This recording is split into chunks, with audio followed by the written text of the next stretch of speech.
ਸਤਿ ਸ੍ਰੀ ਅਕਾਲ ਜੀ। ਮੈਂ ਕੁਲਬੀਰ ਸਿੰਘ ਬਾਜਵਾ। ਸਵਾਗਤ ਹੈ ਜੀ ਤੁਹਾਡਾ ਆਪਣੇ YouTube ਚੈਨਲ ਤੇ।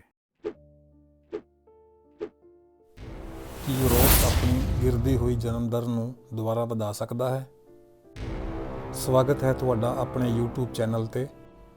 ਇਸ ਸਾਲ ਯੂਰੋਪੀਅਨ ਦੇਸ਼ਾਂ ਵਿੱਚ ਬਹੁਤ ਵੱਡਾ ਬਦਲਾਅ ਹੋ ਰਿਹਾ ਹੈ ਤੇ ਦਿਖਾਈ ਵੀ ਦੇ ਰਿਹਾ ਹੈ ਬੱਚਿਆਂ ਦੀ ਸੰਖਿਆ ਵਿੱਚ। ਜਿਵੇਂ ਕਿ ਪਿਛਲੇ ਸਾਲ ਫਰਾਂਸ ਵਿੱਚ ਪੌਣੇ 7 ਲੱਖ ਬੱਚਿਆਂ ਦਾ ਜਨਮ ਹੋਇਆ ਅਤੇ ਦੂਜੇ ਮਹਾਂਯੁੱਧ ਤੋਂ ਬਾਅਦ ਪਹਿਲੀ ਵਾਰ ਦੇਸ਼ਾਂ ਵਿੱਚ ਇੰਨੇ ਘੱਟ ਬੱਚੇ ਪੈਦਾ ਹੋਏ। ਦੇਸ਼ ਵਿੱਚ ਘਟਦੀ ਬੱਚਿਆਂ ਦੀ ਜਨਸੰਖਿਆ ਸਿਰਫ ਫਰਾਂਸ ਵਿੱਚ ਹੀ ਨਹੀਂ ਸਗੋਂ ਸਪੇਨ ਅਤੇ ਪੁਰਤਗਾਲ ਵਿੱਚ ਵੀ ਹੈ।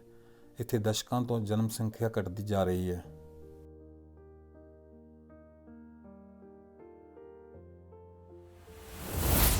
ਯੂਰਪ ਦੇ ਬਾਕੀ ਦੇਸ਼ਾਂ ਵਿੱਚ ਵੀ ਜਨਮ ਦਰ ਵਿੱਚ ਰਿਕਾਰਡ ਗਿਰਾਵਟ ਆ ਰਹੀ ਹੈ। ਉੱਥੋਂ ਦੀਆਂ ਸਰਕਾਰਾਂ ਨੂੰ ਚਿੰਤਾ ਹੈ ਕਿ ਅਗਰ ਹੱਲ ਨਹੀਂ ਕੱਢਿਆ ਗਿਆ ਤੇ ਭਵਿੱਖ ਵਿੱਚ ਅਰਥ ਵਿਵਸਥਾਵਾਂ ਨੂੰ ਪਟੜੀ ਤੇ ਰੱਖਣਾ ਬਹੁਤ ਮੁਸ਼ਕਿਲ ਹੋ ਜਾਵੇਗਾ। ਕਈ ਯੂਰਪੀ ਦੇਸ਼ਾਂ ਦੀ ਆਬਾਦੀ ਬੁੱਢੀ ਹੋ ਰਹੀ ਹੈ। ਇਸ ਸਮੱਸਿਆ ਨੂੰ ਸੁਲਝਾਉਣ ਲਈ ਯੂਰੋਪੀਅਨ ਦੇਸ਼ਾਂ ਨੇ ਆਪਣੀ ਆਬਾਦੀ ਵਧਾਉਣ ਲਈ ਅਰਬੋਂ ਯੂਰੋ ਦਾ ਨਿਵੇਸ਼ ਕੀਤਾ ਹੈ, ਪਰ ਅਜੇ ਤੱਕ ਇਹਨਾਂ ਦਾ ਕੋਈ ਵੀ ਅਸਰ ਦਿਖਾਈ ਨਹੀਂ ਦੇ ਰਿਹਾ ਕਿਉਂਕਿ ਸਥਿਤੀ ਵਿੱਚ ਕੋਈ ਖਾਸ ਫਰਕ ਨਹੀਂ ਆਇਆ। ਤੇ ਆਓ ਪੰਜਾਬੀ ਟਾਈਮ ਦੀ ਇਸ ਵੀਡੀਓ ਵਿੱਚ ਇਹ ਜਾਣਨ ਦੀ ਕੋਸ਼ਿਸ਼ ਕਰਦੇ ਹਾਂ ਕਿ ਯੂਰਪ ਆਪਣੀ ਜਨਮ ਦਰ ਦੁਬਾਰਾ ਕਿਵੇਂ ਵਧਾ ਸਕਦਾ ਹੈ। ਇਸ ਵੀਡੀਓ ਨੂੰ ਆਪਾਂ 4 ਭਾਗਾਂ ਵਿੱਚ ਵੰਡਾਂਗੇ ਤੇ ਇੱਕ-ਇੱਕ ਕਰਕੇ ਇਹਨਾਂ ਤੇ ਗੱਲਬਾਤ ਕਰਾਂਗੇ। ਭਾਗ 1। ਚਲੋ ਆਪਾਂ ਯੂਰਪ ਦੇ ਫਿਨਲੈਂਡ ਦੇਸ਼ ਤੋਂ ਸ਼ੁਰੂ ਕਰਦੇ ਹਾਂ। ਉੱਥੋਂ ਦੇ ਜਾਣਕਾਰ ਦੱਸਦੇ ਨੇ ਕਿ ਸਦੀ ਦੀ ਸ਼ੁਰੂਆਤ ਵਿੱਚ ਪ੍ਰਜਨਨ ਦਰ ਕਾਫੀ ਉੱਚੀ ਸੀ ਔਰ ਵੀ ਵੱਧ ਸੀ, ਲੇਕਿਨ ਅੱਗੇ ਵਧਣ ਤੋਂ ਪਹਿਲਾਂ ਕੁਝ ਗੱਲਾਂ ਸਮਝਣੀਆਂ ਜ਼ਰੂਰੀ ਨੇ। ਪ੍ਰਜਨਨ ਦਰ ਦਾ ਮਤਲਬ ਹੈ ਕਿ ਸਿਧਾਂਤਿਕ ਰੂਪ ਤੇ ਪ੍ਰਤੀ ਮਹਿਲਾ ਔਸਤ ਸ਼ਿਸ਼ੂ ਦਰ, ਬਸ਼ਰਤੇ ਉਸ ਸਮੇਂ ਤੱਕ ਔਰਤ ਜਿੰਦਾ ਰਹੇ ਜਦੋਂ ਤੱਕ ਗਰਭ ਧਾਰਨ ਨਹੀਂ ਕਰ ਸਕਦੀ। ਯੂਰੋਪੀਅਨ ਸੰਘ ਦੀ ਔਸਤ ਪ੍ਰਜਨਨ ਦਰ 1.53 ਹੈ। 2011 ਵਿੱਚ ਫਿਨਲੈਂਡ ਵਿੱਚ ਪ੍ਰਜਨਨ ਦਰ ਨੰਬਰ 1.9 ਸੀ। ਫਿਨਲੈਂਡ ਦੇ ਹਿਸਾਬ ਨਾਲ ਬਹੁਤ ਹੀ ਵਧੀਆ ਸੀ, ਲੇਕਿਨ 2003 ਵਿੱਚ ਘਟ ਕੇ 1.3 ਤੋਂ ਵੀ ਘੱਟ ਹੋ ਗਈ, ਯਾਨੀ ਪ੍ਰਜਨਨ ਦਰ ਵਿੱਚ 32% ਦੀ ਗਿਰਾਵਟ ਆਈ ਹੈ। ਜਨਮ ਦਰ ਦਾ ਮਤਲਬ ਹੈ ਪ੍ਰਤੀ 1000 ਮਹਿਲਾਵਾਂ ਦੇ ਹਿਸਾਬ ਨਾਲ ਔਸਤਨ ਕਿੰਨੇ ਬੱਚੇ ਪੈਦਾ ਹੁੰਦੇ ਨੇ। ਐਸੇ ਕਰਕੇ ਜਨਮ ਵਿੱਚ ਭਾਰੀ ਗਿਰਾਵਟ ਵੇਖੀ ਗਈ। 2010 ਤੋਂ ਬਾਅਦ ਫਿਨਲੈਂਡ, ਨੌਰਵੇ, ਆਈਸਲੈਂਡ ਅਤੇ ਡੈਨਮਾਰਕ ਵਰਗੇ ਦੂਜੇ ਨੌਰਡਿਕ ਦੇਸ਼ਾਂ ਵਿੱਚ ਵੀ ਗਿਰਾਵਟ ਆਉਣੀ ਸ਼ੁਰੂ ਹੋ ਗਈ। ਹਾਲਾਂਕਿ ਇੱਥੇ ਬੱਚਿਆਂ ਤੇ ਮਾਤਾਵਾਂ ਲਈ ਬਿਹਤਰੀਨ ਮੈਡੀਕਲ ਸੰਸਥਾਵਾਂ ਨੇ ਔਰ ਵਧੀਆ ਪਰਿਵਾਰ ਕਲਿਆਣਕਾਰੀ ਯੋਜਨਾਵਾਂ ਵੀ ਨੇ, ਜੋ ਕਿ ਇਹਨਾਂ ਦੇਸ਼ਾਂ ਦੀ ਵਿਸ਼ੇਸ਼ਤਾਵਾਂ ਨੇ। ਇਹਦੇ ਬਾਵਜੂਦ ਵੀ ਬੱਚਿਆਂ ਦੀ ਦਰ ਗਿਰਦੀ ਜਾ ਰਹੀ ਹੈ ਤੇ ਕੀ ਕਾਰਨ ਹੋ ਸਕਦੇ ਨੇ? ਬੇਰੁਜ਼ਗਾਰੀ ਅਤੇ ਸਾਥੀ ਲੱਭਣ ਵਾਸਤੇ ਵੀ ਇਸ ਦਾ ਅਸਰ ਪੈਂਦਾ ਹੈ। ਇਸ ਤੋਂ ਇਲਾਵਾ ਸਮਾਜ ਅਤੇ ਸੰਸਕ੍ਰਿਤੀ ਵਿੱਚ ਆ ਰਹੇ ਪਰਿਵਰਤਨ ਦਾ ਵੀ ਇਸ 'ਤੇ ਅਸਰ ਪਿਆ ਹੈ। ਫਿਨਲੈਂਡ ਵਿੱਚ ਸਰਕਾਰੀ ਸੰਸਥਾਵਾਂ ਦੁਆਰਾ ਕੀਤੇ ਗਏ ਸਰਵੇ ਤੋਂ ਪਤਾ ਲੱਗਦਾ ਹੈ ਕਿ ਸਰਵੇਖਣਾਂ ਵਿੱਚ ਭਾਗ ਲੈਣ ਵਾਲਿਆਂ ਵਿੱਚੋਂ 15% ਲੋਕ ਬੱਚੇ ਪੈਦਾ ਕਰਨਾ ਹੀ ਨਹੀਂ ਚਾਹੁੰਦੇ, ਕਿਉਂਕਿ ਉਹਨਾਂ ਨੂੰ ਲੱਗਦਾ ਹੈ ਕਿ ਉਹਨਾਂ ਦੇ ਰਹਿਣ ਸਹਿਣ ਵਿੱਚ ਵੱਡਾ ਬਦਲਾਅ ਆ ਜਾਏਗਾ। ਇਸ ਸੋਧ ਦੇ ਦੌਰਾਨ ਲੋਕਾਂ ਦੇ ਮਾਂ-ਪਿਓ ਬਣਨ ਦੀ ਧਾਰਨਾਵਾਂ ਵੀ ਸਾਹਮਣੇ ਆਈਆਂ। ਇਸ ਦੇ ਵਿੱਚ ਕੁਝ ਸਕਾਰਾਤਮਕ ਸੀ ਤੇ ਕੁਝ ਨਕਾਰਾਤਮਕ ਸੀ। ਜੋ ਲੋਕ ਬੱਚੇ ਪੈਦਾ ਨਹੀਂ ਕਰਨਾ ਚਾਹੁੰਦੇ, ਉਹਨਾਂ ਨੇ ਆਹ ਵੀ ਦੱਸਿਆ ਕਿ ਮਾਂ-ਪਿਓ ਬਣਨ ਨਾਲ ਉਹ ਘੱਟ ਸੌ ਪਾਉਣਗੇ ਅਤੇ ਘੱਟ ਆਰਾਮ ਕਰਨਗੇ ਜਾਂ ਕੈਰੀਅਰ ਨੂੰ ਅੱਗੇ ਵਧਾਉਣ ਵਾਸਤੇ ਦਿੱਕਤ ਆਏਗੀ। ਅਤੇ ਜੋ ਲੋਕ ਬੱਚੇ ਪੈਦਾ ਕਰਨਾ ਚਾਹੁੰਦੇ ਨੇ, ਉਹ ਇਹਦੇ ਸਕਾਰਾਤਮਕ ਪਹਿਲੂ ਨੂੰ ਵੀ ਦੇਖਦੇ ਨੇ। ਵੈਸੇ ਵੇਖਿਆ ਜਾਵੇ ਤੇ ਨੌਰਡਿਕ ਦੇਸ਼ਾਂ ਵਿੱਚ ਲੋਕਾਂ ਦੀ ਆਏ ਬਹੁਤ ਵਧੀਆ ਹੈ। ਉਹਨਾਂ ਕੋਲ ਪੈਸੇ ਵੀ ਨੇ ਤੇ ਸਮਾਂ ਵੀ, ਨਾਲੇ ਉਹ ਬੱਚੇ ਅਤੇ ਪਰਿਵਾਰ ਦੀ ਜ਼ਿੰਮੇਵਾਰੀਆਂ ਆਰਾਮ ਨਾਲ ਨਿਭਾ ਸਕਦੇ ਨੇ। ਲੇਕਿਨ ਸ਼ਾਇਦ ਉਹਨਾਂ ਨੂੰ ਇਹ ਗੱਲ ਸਹੀ ਤਰੀਕੇ ਨਾਲ ਸਮਝਾਈ ਹੀ ਨਹੀਂ ਗਈ। ਆਹ ਇੱਕ ਕਾਰਨ ਹੈ ਕਿ ਇਹਨਾਂ ਦੇਸ਼ਾਂ ਵਿੱਚ ਪ੍ਰੈਗਨੈਂਸੀ ਦਾ ਪੌਜ ਆ ਗਿਆ ਹੈ। ਮਹਿਲਾਵਾਂ ਵਿੱਚ ਗਰਭ ਦਰ ਬਹੁਤ ਘੱਟ ਹੋ ਗਈ ਹੈ ਔਰ ਕਈ ਮਹਿਲਾਵਾਂ ਸਾਹਮਣੇ ਇਹ ਸਮੱਸਿਆ ਹੈ ਕਿ ਜਦੋਂ ਤੱਕ ਉਹ ਮਾਂ ਬਣਨ ਦਾ ਫੈਸਲਾ ਕਰੇ ਉਦੋਂ ਤੱਕ ਵਕਤ ਨਿਕਲ ਜਾਂਦਾ ਹੈ ਜਾਂ ਫਿਰ ਉਮਰ ਵਧਣ ਦੇ ਨਾਲ ਨਾਲ ਦਿੱਕਤਾਂ ਪੇਸ਼ ਆਉਂਦੀਆਂ ਨੇ। ਕੀ ਇਸ ਟ੍ਰੈਂਡ ਦੇ ਬਦਲਣ ਦੇ ਕੋਈ ਆਸਾਰ ਦਿਖਾਈ ਦੇ ਰਹੇ ਨੇ? ਪਰ ਜਾਣਕਾਰ ਦੱਸਦੇ ਨੇ ਕਿ ਨੌਰਡਿਕ ਦੇਸ਼ਾਂ ਵਿੱਚ ਬੱਚਿਆਂ ਦੀ ਜਨਮ ਦਰ ਵੱਧ ਗਈ ਸੀ, ਲੇਕਿਨ 2022 ਵਿੱਚ ਫਿਰ ਥੱਲੇ ਆ ਗਈ। ਪਰ ਪਿਛਲੇ ਕਈ ਸਾਲਾਂ ਤੋਂ ਜਨਮ ਦਰ ਵਿੱਚ ਰੁਕਾਵਟ ਆਈ ਹੋਈ ਹੈ, ਉਹਦੀ ਕਿਸੇ ਨੂੰ ਵੀ ਉਪੇਖਿਆ ਨਹੀਂ ਸੀ। ਭਾਗ 2।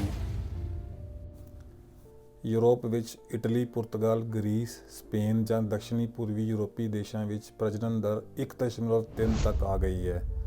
ਅਸੀਂ ਇਹ ਕਹਿ ਸਕਦੇ ਹਾਂ ਕਿ ਯੂਰਪੀ ਦੇਸ਼ ਦੁਨੀਆ ਨੂੰ ਡੈਮੋਗ੍ਰਾਫਿਕਸ ਦੇ ਵਿੱਚ ਆ ਰਹੇ ਨਵੇਂ ਬਦਲਾਵ ਦੇ ਵੱਲ ਲੈ ਕੇ ਜਾ ਰਹੇ ਹਨ। ਇਸ ਤੋਂ ਪਹਿਲਾਂ ਅਸੀਂ ਕਦੀ ਵੀ ਜਨਮ ਸੰਖਿਆ ਦੇ ਵਿੱਚ ਇੰਨੀ ਗਿਰਾਵਟ ਨਹੀਂ ਦੇਖੀ। ਦੁਨੀਆ ਵਿੱਚ ਸਭ ਤੋਂ ਘੱਟ ਪ੍ਰਜਨਨ ਦਰ ਦਕਸ਼ਿਣ ਕੋਰੀਆ ਵਿੱਚ ਹੈ। ਨਾਲ ਹੀ ਈਰਾਨ, ਮੌਰੀਸ਼ਸ ਅਤੇ ਲੈਟਿਨ ਅਮਰੀਕਾ ਦੇ ਕੁਝ ਗਰੀਬ ਦੇਸ਼ਾਂ ਵਿੱਚ ਵੀ ਜਨਮ ਸੰਖਿਆ ਘਟੀ ਹੈ। ਇਹਨਾਂ ਦੇਸ਼ਾਂ ਵਿੱਚ ਪ੍ਰਜਨਨ ਦਰ ਘਟਣ ਦੇ ਕਾਰਨ, ਮਿਸਾਲ ਦੇ ਤੌਰ ਤੇ ਚੀਨ, ਜਿੱਥੇ ਜਨਮ ਸੰਖਿਆ ਨਿਯੰਤਰਣ ਵਾਸਤੇ 1989 ਵਿੱਚ ਪ੍ਰਤੀ ਪਰਿਵਾਰ ਵਿੱਚ ਇੱਕ ਬੱਚੇ ਦਾ ਜਨਮ ਨਿਯਮ ਲਾਗੂ ਕਰ ਦਿੱਤਾ ਗਿਆ ਸੀ, ਇਹਨੂੰ ਹਲੇ 9 ਸਾਲ ਪਹਿਲਾਂ ਹੀ ਰੱਦ ਕਰ ਦਿੱਤਾ ਗਿਆ ਹੈ। ਇਸ ਟ੍ਰੈਂਡ ਨੂੰ ਬਦਲ ਕੇ ਪ੍ਰਜਨਨ ਦਰ ਵਧਾਉਣਾ ਬਹੁਤ ਹੀ ਮੁਸ਼ਕਿਲ ਹੁੰਦਾ ਹੈ। ਚੀਨ ਵਿੱਚ ਵੀ ਇਹੀ ਹੋ ਰਿਹਾ ਹੈ। ਦਰਅਸਲ ਕੰਮ ਔਰ ਘਰੇਲੂ ਜੀਵਨ ਵਿੱਚ ਸੰਤੁਲਨ ਬਣਾਉਣ ਲਈ ਆਉਣ ਵਾਲੀਆਂ ਦਿੱਕਤ ਵੀ ਇੱਕ ਵੱਡਾ ਕਾਰਨ ਬਣੀ ਹੈ। ਉੱਥੇ ਬੱਚਿਆਂ ਦੀ ਦੇਖਭਾਲ ਦੇ ਲਈ ਆਰਥਿਕ ਸਹਾਇਤਾ ਨਹੀਂ ਮਿਲ ਪਾਉਂਦੀ। ਇਸ ਵਜ੍ਹਾ ਲਈ ਫਿਲਹਾਲ ਚੀਨ ਵਿੱਚ ਕੋਈ ਲੋਕ ਵੀ 2 ਜਾਂ 3 ਬੱਚੇ ਪੈਦਾ ਨਹੀਂ ਕਰਨਾ ਚਾਹੁੰਦੇ। ਐਕਸਪਰਟ ਦੱਸਦੇ ਨੇ ਕਿ ਯੂਰਪ ਵਿੱਚ ਜਨਮ ਸਰਵੇਖਣਾਂ ਦੇ ਮੁਤਾਬਿਕ ਕਈ ਦੇਸ਼ਾਂ ਵਿੱਚ ਲੋਕਾਂ ਵੱਲੋਂ ਬੱਚੇ ਪੈਦਾ ਨਾ ਕਰਨ ਵਾਸਤੇ ਵੀ ਹੋਰ ਬਹੁਤ ਸਾਰੇ ਕਾਰਨ ਹਨ, ਜਿਵੇਂ ਕਿ ਵਿਗੜਦੇ ਪਰਿਆਵਰਣ ਜਾਂ ਫਿਰ ਆਪਣੇ ਦੇਸ਼ ਦੇ ਬਦਹਾਲ ਰਾਜਨੀਤਿਕ ਦੀ ਸਥਿਤੀ ਕਰਕੇ ਬੱਚੇ ਪੈਦਾ ਨਹੀਂ ਕਰਨਾ ਚਾਹੁੰਦੇ। ਲੇਕਿਨ ਐਵੇਂ ਵੀ ਨਹੀਂ ਕਿ ਆਰਥਿਕ ਅਤੇ ਸਮਾਜਿਕ ਸਥਿਤੀਆਂ ਵਿੱਚ ਸੁਧਾਰ ਆਉਣ 'ਤੇ ਜਨਮ ਦਰ ਵੱਧ ਜਾਊਗੀ। ਆਹ ਮਾਮਲਾ ਕਾਫੀ ਪੇਚੀਦਾ ਹੈ। ਜਾਪਾਨ, ਕੋਰੀਆ ਅਤੇ ਯੂਰਪ ਦੇ ਨਾਲ ਕਈ ਦੇਸ਼ ਆਪਣੀ ਆਬਾਦੀ ਵਧਾਉਣ ਵਾਸਤੇ ਅਰਬੋਂ ਡਾਲਰ ਖਰਚ ਕਰ ਰਹੇ ਹਨ। ਸਿਰਫ ਸੁਣਨ ਵਿੱਚ ਆਇਆ ਹੈ ਕਿ ਯੂਰਪ ਵਿੱਚ ਹੰਗਰੀ ਨੂੰ ਹੀ ਇਹ ਸਫਲਤਾ ਕੁਝ ਹੱਦ ਤੱਕ ਜ਼ਰੂਰ ਮਿਲੀ ਹੈ, ਜਿਵੇਂ ਕਿ 2010 ਤੋਂ 2022 ਤੱਕ ਕੁੱਲ ਪ੍ਰਜਨਨ ਦਰ ਵਿੱਚ 25% ਦੀ ਵ੍ਰਿੱਧੀ ਹੋਈ ਹੈ। ਹੰਗਰੀ ਦੀ ਰਾਸ਼ਟਰਵਾਦੀ ਸਰਕਾਰ ਨੇ ਪ੍ਰਵਾਸਨ ਯਾਨੀ ਕਿ ਇਮੀਗ੍ਰੇਸ਼ਨ ਦੀ ਬਜਾਏ ਪ੍ਰਜਨਨ ਨੂੰ ਪ੍ਰਾਥਮਿਕਤਾ ਦੇਣ ਦੀ ਨੀਤੀ ਅਪਣਾਈ ਹੋਈ ਹੈ। ਉਹ ਸਰਕਾਰ ਲੋਕਾਂ ਨੂੰ ਬੱਚੇ ਪੈਦਾ ਕਰਨ ਲਈ ਪ੍ਰੋਤਸਾਹਿਤ ਕਰ ਰਹੀ ਹੈ। ਉਹਨਾਂ ਨੂੰ ਟੈਕਸ ਵਿੱਚ ਵੀ ਭਾਰੀ ਛੂਟ ਦਿੰਦੀ ਹੈ। ਹੋਰ ਜੋ ਵਿਆਹੇ ਲੋਕ ਬੱਚੇ ਪੈਦਾ ਕਰਨਾ ਚਾਹੁੰਦੇ ਨੇ, ਉਹਨਾਂ ਨੂੰ ਮਕਾਨ ਖਰੀਦਣ ਲਈ ਆਰਥਿਕ ਮਦਦ ਵੀ ਦੇ ਰਹੀ ਹੈ, ਪਰ ਸਮੈਗਲਿਕ ਜੋੜਿਆਂ ਨੂੰ ਇਹ ਮਦਦ ਨਹੀਂ ਮਿਲਦੀ। ਅਫਰੀਕਾ ਵਿੱਚ ਪ੍ਰਜਨਨ ਦਰ ਕਾਫੀ ਉੱਚੀ ਹੈ, ਪਰ ਉੱਥੋਂ ਦੇ ਕਈ ਦੇਸ਼ਾਂ ਵਿੱਚ ਇਹ ਘੱਟ ਹੈ। 50 ਸਾਲ ਪਹਿਲੇ ਅਫਰੀਕਾ ਵਿੱਚ ਪ੍ਰਜਨਨ ਦਰ ਔਸਤਨ 6.5 ਸੀ, ਹੁਣ ਇਹ ਘਟ ਕੇ 4.1 ਹੋ ਗਈ ਹੈ। ਅੰਦਾਜ਼ਾ ਲਗਾਇਆ ਜਾ ਰਿਹਾ ਹੈ ਕਿ ਆਉਣ ਵਾਲੇ 8 ਸਾਲਾਂ ਬਾਅਦ ਘਟ ਕੇ 2.1 ਤੱਕ ਰਹਿ ਜਾਊਗੀ। ਦੁਨੀਆ ਦੀ ਆਬਾਦੀ ਵੱਧ ਰਹੀ ਹੈ। ਸੰਯੁਕਤ ਰਾਸ਼ਟਰ ਦੇ ਅਨੁਮਾਨ ਦੇ ਮੁਤਾਬਿਕ ਦੁਨੀਆ ਦੀ ਆਬਾਦੀ 2022 ਵਿੱਚ 8 ਅਰਬ ਤੋਂ ਉੱਤੇ ਚਲੀ ਗਈ ਹੈ, ਪਰ ਅੰਦਾਜ਼ਾ ਹੈ ਕਿ ਗਿਰਦੀ ਹੋਈ ਪ੍ਰਜਨਨ ਦਰ ਕਰਕੇ ਭਵਿੱਖ ਵਿੱਚ ਆਬਾਦੀ ਦੀ ਵ੍ਰਿੱਧੀ ਦਰ ਘੱਟ ਹੋ ਜਾਏਗੀ। ਹੁਣ ਲੋਕਾਂ ਦੀ ਉਪੇਖਿਤ ਉਮਰ ਵੱਧ ਰਹੀ ਹੈ, ਪਰ ਕਈ ਦੇਸ਼ਾਂ ਦੀ ਸਰਕਾਰਾਂ ਸਾਹਮਣੇ ਸਮੱਸਿਆ ਆ ਵੀ ਹੈ ਕਿ ਬੁੱਢੀ ਹੋਈ ਆਬਾਦੀ ਦੇ ਪੈਨਸ਼ਨ ਦਾ ਖਰਚ ਕਿਵੇਂ ਚੱਕਿਆ ਜਾਵੇ, ਕਿਉਂਕਿ ਜਨਮ ਦਰ ਦੇ ਘਟਣ ਕਰਕੇ ਬਾਜ਼ਾਰ ਵਿੱਚ ਨਵੇਂ ਸ਼ਰਮਿਕਾਂ ਦੀ ਕਿੱਲਤ ਵੱਧਦੀ ਜਾ ਰਹੀ ਹੈ ਔਰ ਇਹਦਾ ਸਿੱਧਾ ਅਸਰ ਦੇਸ਼ਾਂ ਦੀ ਉਤਪਾਦਾਂ 'ਤੇ ਅਸਰ ਪੈ ਰਿਹਾ ਹੈ। ਜੇ ਪ੍ਰਜਨਨ ਦਰ ਵੱਧ ਵੀ ਜਾਵੇ ਤਾਂ ਵੀ ਇਸ ਦਾ ਅਸਰ ਸ਼ਰਮਿਕਾਂ ਦੀ ਕਮੀ ਨੂੰ ਪੂਰਾ ਕਰਨ ਵਾਸਤੇ ਕਈ ਦਸ਼ਕ ਲੱਗ ਜਾਣਗੇ। ਭਾਗ 3 ਯਾਨੀ ਕਿ ਪ੍ਰਜਨਨ ਲਈ ਸਰਕਾਰੀ ਨੀਤੀਆਂ। ਐਕਸਪਰਟ ਦਾ ਦੱਸਣਾ ਹੈ ਕਿ ਜਿਨ੍ਹਾਂ ਦੇਸ਼ਾਂ ਵਿੱਚ ਮਹਿਲਾ ਅਤੇ ਬਾਲ ਕਲਿਆਣ ਦੀ ਵਧੀਆ ਯੋਜਨਾਵਾਂ ਰਹੀਆਂ ਨੇ, ਉਹਦੇ ਤਹਿਤ ਮਹਿਲਾਵਾਂ ਨੂੰ ਮੈਟਰਨਿਟੀ ਲੀਵ ਜਾਂ ਬੱਚਿਆਂ ਦੀ ਦੇਖਭਾਲ ਲਈ ਬਿਹਤਰ ਸੁਵਿਧਾਵਾਂ ਜਾਂ ਆਰਥਿਕ ਮਦਦ ਮਿਲਦੀ ਰਹੀ ਹੈ, ਉੱਥੇ ਪ੍ਰਜਨਨ ਦਰ ਵਧੀਆ ਰਹੀ ਹੈ ਔਰ ਉਹਦੇ ਵਿੱਚ ਗਿਰਾਵਟ ਘੱਟ ਆਈ ਹੈ। ਮਹਿਲਾਵਾਂ ਅਤੇ ਪਰਿਵਾਰ ਸੰਬੰਧੀ ਨੀਤੀਆਂ ਪ੍ਰਜਨਨ ਦਰ ਵਧਾਉਣ ਦੇ ਉਦੇਸ਼ਾਂ ਲਈ ਨਹੀਂ, ਬਲਕਿ ਮਹਿਲਾਵਾਂ ਨੂੰ ਸਮਾਨ ਅਵਸਰ ਤੇ ਉਪਲਬਧ ਕਰਾਉਣ ਲਈ ਬਣਾਈ ਗਈ ਸੀ ਕਿ ਇਸ ਤੋਂ ਪ੍ਰਜਨਨ ਦਰ ਵਧਣ ਵਿੱਚ ਵੀ ਮਦਦ ਮਿਲੇ। ਇਹਦਾ ਮਤਲਬ ਹੈ ਕਿ ਨੀਤੀਆਂ ਬਣਾਉਣ ਸਮੇਂ ਹੋਰ ਗੱਲਾਂ ਬਾਰੇ ਸੋਚਣਾ ਚਾਹੀਦਾ ਹੈ, ਕਿਉਂਕਿ ਹੋ ਸਕਦਾ ਹੈ ਕੇਵਲ ਪ੍ਰਜਨਨ ਦਰ ਨੂੰ ਵਧਾਉਣ ਦੇ ਉਦੇਸ਼ਾਂ ਕਰਕੇ ਬਣਾਈ ਗਈ ਨੀਤੀਆਂ ਹਮੇਸ਼ਾ ਸਫਲ ਨਾ ਹੋਣ। ਜੋ ਸੰਦੇਹ ਜਾਣਕਾਰ ਜਤਾ ਰਹੇ ਹਨ, ਵੈਸੇ ਹੀ ਗੱਲ ਫਰਾਂਸ ਵਿੱਚ ਵੀ ਦੇਖੀ ਜਾ ਰਹੀ ਹੈ, ਜਿੱਥੇ ਇਹਨਾਂ ਨੀਤੀਆਂ ਦੇ ਜ਼ਰੀਏ ਲੋਕਾਂ ਨੂੰ ਬੱਚੇ ਪੈਦਾ ਕਰਨ ਲਈ ਪ੍ਰੋਤਸਾਹਿਤ ਕਰਨ ਵਿੱਚ ਦਿੱਕਤ ਆ ਰਹੀ ਹੈ, ਕਿਉਂਕਿ ਫਰਾਂਸ ਉਹਨਾਂ ਦੇਸ਼ਾਂ ਵਿੱਚੋਂ ਹੈ ਜਿਹਦੇ ਕਿ ਪਰਿਵਾਰ ਸੰਬੰਧੀ ਨੀਤੀਆਂ ਨੂੰ ਕਾਫੀ ਬਿਹਤਰ ਮੰਨਿਆ ਜਾਂਦਾ ਰਿਹਾ ਹੈ। ਯੂਰਪ ਦੇ ਦੂਜੇ ਦੇਸ਼ਾਂ ਦੀ ਤੁਲਨਾ ਵਿੱਚ ਫਰਾਂਸ ਦੀ ਪ੍ਰਜਨਨ ਦਰ ਹਮੇਸ਼ਾ ਵਧੀਆ ਰਹੀ ਹੈ। ਪਿਛਲੇ ਕੁਝ ਸਮੇਂ ਤੋਂ ਗਿਰਾਵਟ ਜ਼ਰੂਰ ਆਈ ਹੈ, ਉਹ ਭਵਿੱਖ ਵਿੱਚ ਵੀ ਜਾਰੀ ਰਹੇਗੀ ਜਾਂ ਨਹੀਂ ਇਹ ਕਹਿਣਾ ਮੁਸ਼ਕਿਲ ਹੈ। ਦੂਜਾ ਉਦਾਹਰਣ ਜਰਮਨ ਦਾ ਹੈ, ਜਿੱਥੇ ਕੁਝ ਸਾਲ ਪਹਿਲੇ ਘਟੇ ਪ੍ਰਜਨਨ ਦਰ ਨੂੰ ਲੈ ਕੇ ਕਾਫੀ ਚਿੰਤਾ ਸੀ, ਲੇਕਿਨ ਉਹਨੇ ਬਾਕੀ ਨੌਰਡਿਕ ਦੇਸ਼ਾਂ ਦੀ ਤਰਜ਼ ਤੇ ਪਰਿਵਾਰ ਕਲਿਆਣ ਸੰਬੰਧੀ ਨੀਤੀਆਂ ਨੂੰ ਲਾਗੂ ਕੀਤਾ ਔਰ ਪਰਿਵਾਰ ਨੂੰ ਬੱਚਿਆਂ ਦੀ ਪਰਵਰਿਸ਼ ਲਈ ਆਰਥਿਕ ਸਹਾਇਤਾਵਾਂ ਦੇਣੀਆਂ ਸ਼ੁਰੂ ਕੀਤੀਆਂ। ਆਹ ਨੀਤੀਆਂ ਕਾਫੀ ਹੱਦ ਤੱਕ ਸਫਲ ਵੀ ਰਹੀਆਂ ਅਤੇ ਜਰਮਨੀ ਦੇ ਪ੍ਰਜਨਨ ਦਰ ਵਿੱਚ ਕਾਫੀ ਵ੍ਰਿੱਧੀ ਵੀ ਹੋਈ ਹੈ। ਮਗਰ ਯੂਰਪ ਦੇ ਕਈ ਦੇਸ਼ ਕਈ ਪੀੜ੍ਹੀਆਂ ਤੋਂ ਪ੍ਰਜਨਨ ਦਰ ਦੇ ਵਧਣ ਦਾ ਇੰਤਜ਼ਾਰ ਕਰ ਰਹੇ ਹਨ। ਇਟਲੀ ਅਤੇ ਸਪੇਨ ਵਿੱਚ ਲਗਭਗ ਪਿਛਲੇ 30 ਸਾਲਾਂ ਤੋਂ ਪ੍ਰਜਨਨ ਦਰ ਘਟ ਰਹੀ ਹੈ। ਇੱਦਾਂ ਨਹੀਂ ਕਿ ਉੱਥੇ ਪਰ ਜਨਮ ਦਰ ਘਟ ਰਹੀ ਹੈ। ਜ਼ਾਹਿਰ ਜਿਹੀ ਗੱਲ ਹੈ ਕਿ ਉਹਨਾਂ ਸਰਕਾਰਾਂ ਲਈ ਇਹ ਚਿੰਤਾ ਦਾ ਵਿਸ਼ਾ ਹੈ। ਇਟਲੀ ਦੀ ਪ੍ਰਧਾਨ ਮੰਤਰੀ ਜੋਰਜੀਆ ਮੇਲੋਨੀ ਨੇ ਕਿਹਾ ਕਿ ਦੇਸ਼ ਦੇ ਵਿੱਚ ਜਨਮ ਦਰ ਵਧਾਉਣਾ ਉਹਨਾਂ ਦੀ ਸਰਕਾਰ ਦੀ ਪ੍ਰਾਥਮਿਕਤਾ ਹੈ। ਉੱਥੇ ਹੀ 2022 ਵਿੱਚ ਇਟਲੀ ਵਿੱਚ 18 ਤੋਂ 35 ਦੀ ਆਯੂ ਦੇ 70% ਲੋਕ ਆਪਣੇ ਮਾਪਿਆਂ ਦੇ ਨਾਲ ਹੀ ਰਹਿ ਰਹੇ ਸੀ, ਯਾਨੀ ਉਹਨਾਂ ਵਿੱਚੋਂ ਕਈ ਲੋਕ ਆਰਥਿਕ ਰੂਪ ਵਿੱਚ ਆਤਮ ਨਿਰਭਰ ਨਹੀਂ ਹੈ। ਇਹਦੇ ਵਿੱਚ ਉਹਨਾਂ ਦੇ ਬੱਚੇ ਪੈਦਾ ਕਰਨ ਦਾ ਫੈਸਲਾ ਮੁਸ਼ਕਿਲ ਹੋ ਜਾਂਦਾ ਹੈ। ਜਾਣਕਾਰਾਂ ਦਾ ਮੰਨਣਾ ਹੈ ਕਿ ਯੁਵਾਵਾਂ ਨੂੰ ਮਦਦ ਦੇਣ ਨਾਲ ਲਾਭ ਹੋ ਸਕਦਾ ਹੈ, ਪਰ ਇਹਦੇ ਲਈ ਇਹ ਵੀ ਜ਼ਰੂਰੀ ਹੈ ਕਿ ਸਰਕਾਰ ਦੀ ਨੀਤੀਆਂ ਵਿੱਚ ਨਿਰੰਤਰਤਾ ਬਣੀ ਰਹੇ ਤਾਂ ਕਿ ਲੋਕ ਅਸਵਸਥ ਹੋ ਸਕਣ ਕਿ ਬੱਚੇ ਪੈਦਾ ਕਰਨ ਤੋਂ ਬਾਅਦ ਵੀ ਸਰਕਾਰ ਦੀ ਮਦਦ ਜਾਰੀ ਰਹੇਗੀ। ਭਾਗ 4, ਪ੍ਰਜਨਨ ਦਰ ਕਿੰਨੀ ਕੁ ਗਿਰ ਸਕਦੀ ਹੈ। ਜਾਣਕਾਰ ਮੰਨਦੇ ਹਨ ਕਿ ਪ੍ਰਜਨਨ ਦਰ ਰਿਕਾਰਡ ਸਤਰ ਤੇ ਥੱਲੇ ਆ ਚੁੱਕੀ ਹੈ ਔਰ ਇਹ ਅੰਦਾਜ਼ਾ ਲਗਾਉਣ ਦੀ ਕੋਸ਼ਿਸ਼ ਕਰ ਰਹੇ ਹਨ ਕਿ ਹੋਰ ਕਿੰਨਾ ਕੁ ਥੱਲੇ ਗਿਰ ਸਕਦੀ ਹੈ। ਪ੍ਰਜਨਨ ਦਰ ਜਿੰਨਾ ਥੱਲੇ ਗਿਰੇਗੀ ਓਨਾ ਹੀ ਭਵਿੱਖ ਵਿੱਚ ਉਹਨੂੰ ਵਧਾਉਣਾ ਔਖਾ ਹੋਏਗਾ। ਕਈ ਦੇਸ਼ਾਂ ਨੂੰ ਇਹ ਵੀ ਗੰਭੀਰ परिणाਮਾਂ ਦਾ ਸਾਹਮਣਾ ਕਰਨਾ ਪਊਗਾ। ਇਹ ਵੀ ਇੱਕ ਗੰਭੀਰ ਪ੍ਰਸ਼ਨ ਹੈ ਕਿ ਨੀਤੀ ਨਿਰਮਾਤਾ ਨੂੰ ਕਿਸ ਹੱਦ ਤੱਕ ਲੋਕਾਂ ਦੇ ਪ੍ਰਜਨਨ ਸੰਬੰਧੀ ਫੈਸਲਿਆਂ ਨੂੰ ਪ੍ਰਭਾਵਿਤ ਕਰਨਾ ਚਾਹੀਦਾ ਹੈ ਜਾਂ ਲੋਕਾਂ ਦੇ ਪਰਿਵਾਰ ਸੰਬੰਧੀ ਫੈਸਲਿਆਂ ਵਿੱਚ ਦਖਲ ਦੇਣਾ ਚਾਹੀਦਾ ਹੈ। ਉੱਥੋਂ ਦੇ ਜਾਣਕਾਰ ਦੱਸਦੇ ਨੇ ਕਿ ਅਸੀਂ ਸਮਾਜ ਕਲਿਆਣ ਆਧਾਰਿਤ ਦੇਸ਼ਾਂ ਵਿੱਚ ਰਹਿ ਰਹੇ ਹਾਂ।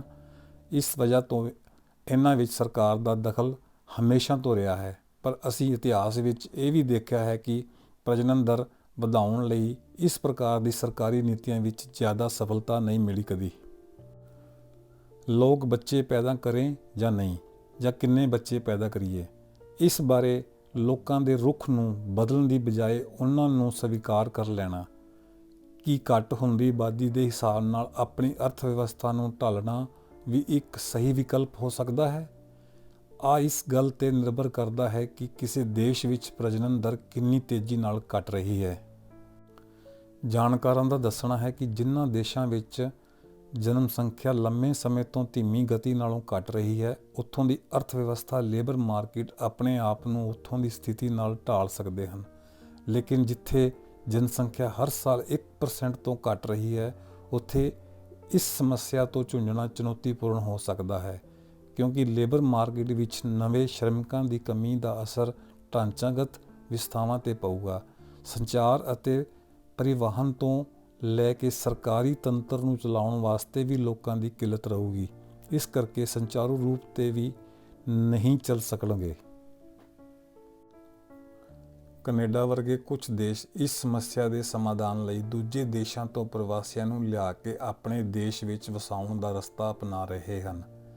ਕਈ ਦੇਸ਼ਾਂ ਵਿੱਚ ਇਮੀਗ੍ਰੇਸ਼ਨ ਦੇ ਮੁੱਦੇ ਨੂੰ ਲੈ ਕੇ ਧਰੁਵੀਕਰਨ ਹੋ ਰਿਹਾ ਹੈ, ਜਾਣਕਾਰਾਂ ਦਾ ਕਹਿਣਾ ਹੈ ਕਿ ਘਟਦੀ ਪ੍ਰਜਨਨ ਇੱਕ ਮੌਖਿਕ ਰੂਪ ਵਿੱਚ ਦੇਖਿਆ ਜਾ ਸਕਦਾ ਹੈ, ਯਾਨੀ ਜਿਨ੍ਹਾਂ ਦੇਸ਼ਾਂ ਵਿੱਚ ਘੱਟ ਬੱਚੇ ਪੈਦਾ ਹੋ ਰਹੇ ਹਨ ਉੱਥੇ ਉਹਨਾਂ ਨੂੰ ਬਿਹਤਰ ਸਿੱਖਿਆ ਅਤੇ ਸਮਾਜਿਕ ਸੁਵਿਧਾਵਾਂ ਦਿੱਤੀਆਂ ਜਾ ਸਕਦੀਆਂ ਹਨ, ਜੋ ਦੇਸ਼ ਦੀ ਉਤਪਾਦਕਤਾ ਵਧਾਉਣ ਦੀ ਮਦਦਗਾਰ ਹੋਣਗੀਆਂ।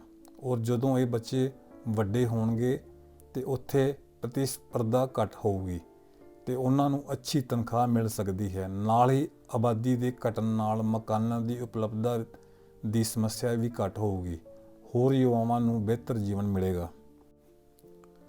ਤੇ ਕਿ ਯੂਰਪ ਆਪਣੀ ਘਟਦੀ ਜਨਮ ਦਰ ਨੂੰ ਦੁਬਾਰਾ ਵਧਾ ਸਕਦਾ ਹੈ, ਜਿਵੇਂ ਕਿ ਅਸੀਂ ਉੱਤਰ ਯੂਰਪੀ ਦੇਸ਼ਾਂ ਵਿੱਚ ਯਾਨੀ ਨੌਰਡਿਕ ਦੇਸ਼ਾਂ ਵਿੱਚ ਦੇਖਿਆ ਕਿ ਲੋਕਾਂ ਬੱਚੇ ਪੈਦਾ ਕਰਨ ਲਈ ਆਰਥਿਕ ਨੀਤੀ ਕੁਝ ਕਾਮਯਾਬ ਨਹੀਂ ਰਹੀ ਹੈ।